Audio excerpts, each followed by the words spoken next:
Electrochemistry numericals question number 5. Write Nernst equation and calculate EMF of the following cell at 298 Kelvin. 298 kelvin पर हमें उस cell का EMF calculate करना है जिसका सेल फॉर्मूला ये दिया हुआ है, लेकिन उससे पहले नर्स्ट इक्वेशन भी इसमें लिखनी है। तो नर्स्ट इक्वेशन लिखने से पहले सेल इक्वेशन बना लेते हैं। सेल इक्वेशन, तो सेल इक्वेशन यहां पर देखिए क्या बनेगी। यहां Fe का Fe2 प्लस में ऑक्सीडेशन हो रहा है, तो Fe यहां लिखेंगे और Fe2 प्लस को एरो के बाद लिखेंगे। फिर H प्लस का H2 में रिडक्शन हो रहा है, तो यहाँ H प्लस रिएक्टेंट में लिखेंगे और H2 प्रोडक्ट में लिखेंगे। ठीक है, बैलेंस करने के लिए यहाँ 2 ले लेंगे। तो ये होती है इसकी सेल इक्वेशन। अब आगे लिखेंगे इसकी नर्स्ट इक्वेशन। तो नर्स्ट इक्वेशन क्या बनेगी? Nernst equation E cell equal E naught cell minus 0.0591 upon n log 10। देखिए ऊपर लिखेंगे हम प्रोडक्ट, और प्रोडक्ट में केवल आयन की कंसंट्रेशन लिखी जाती है। तो आयन की कंसंट्रेशन यानी Fe2 प्लस की मोलर कंसंट्रेशन, और नीचे प्रोडक्ट रिएक्टेंट में लिखेंगे हम केवल हाइड्रोजन आयन की मोलर कंसंट्रेशन, क्योंकि Fe यहाँ पर क्या है, सॉलिड है।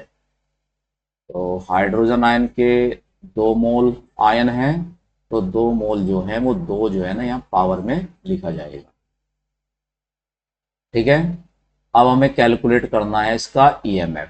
तो ईएमएफ कैलकुलेट करने के लिए हमें एक तो ई नोट चाहिएगा और एक एन चाहिएगा।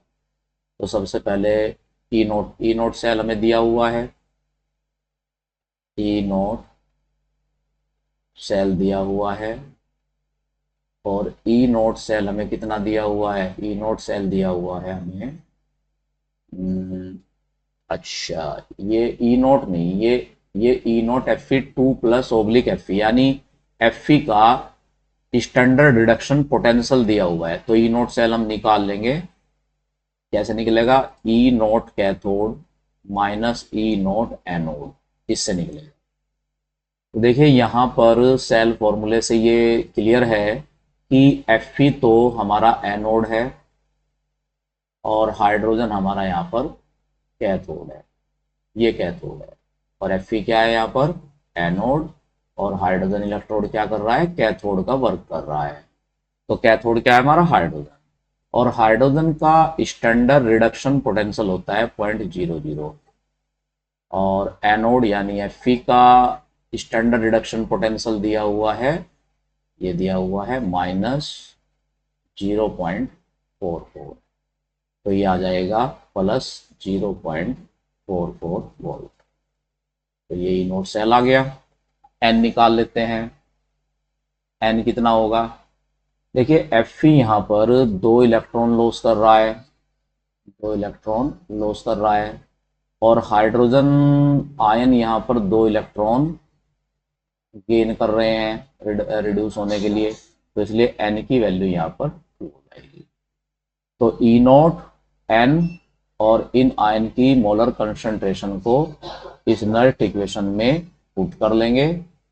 तो क्या आ जाएगा? ई सेल बराबर 0.44 minus 0.0591 upon n log 10। Fe2 positive ion की कंसंट्रेशन देखिए दी हुई है 0.001, और हाइड्रोजन आयन की कंसंट्रेशन नहीं होगी, नहीं, इसकी कंसंट्रेशन कितनी दी है? 1m, इसकी कंसंट्रेशन दी है 1m, तो 1 से इसे डिवाइड कर लेंगे। तो क्या आ जाएगा? 0.044 माइनस 0.0591 अपॉन 2 log 10, 1 से डिवाइड करेंगे तो 0.001 आ जाएगा, और इसे हम लिख सकते हैं 10 टू द पावर -3। इसे 10 टू द पावर -3 लिख सकते हैं। तो आगे क्या करेंगे इसमें, पॉइंट, ये जीरो नहीं है यहाँ पे, 0.44 माइनस 0.0591/2। तो देखिए यहाँ पर क्या होगा, ये -3 ऐसे आगे आ जाएगा और log 10 10 हो जाएगा। तो 0.44 माइनस, यहाँ पर 2 से डिवाइड कर लेते हैं, 0.02 2 जा 4, 2 9 जा 18, 2 5 जा 10, तो 2 5 जा 10, ठीक है। और यहाँ मल्टीप्लाई हो जाएगी -3 मल्टीप्लाई 1, क्योंकि log 10 की वैल्यू होती है 1, ठीक है। तो 0.44 माइनस, अब यहाँ 3 की मल्टीप्लाई करेंगे -3 की, तो ये प्लस हो जाएगा, और ये मल्टीप्लाई करके कितना आ जाएगा, ये आ जाएगा 16, और 3 और 1 28, 2 और 3 और 2 8, तो ये 0.08865 आ जाएगा हमारा, ठीक है।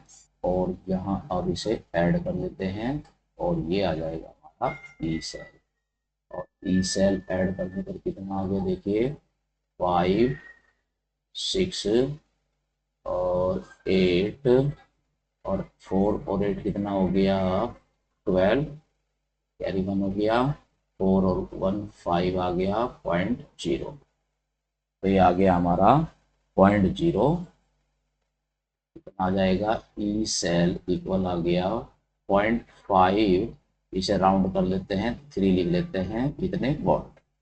और जो ई सेल होता है उसी को हम ईएमएफ भी कहते हैं।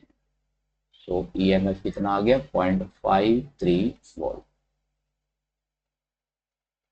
ठीक है, यही आंसर।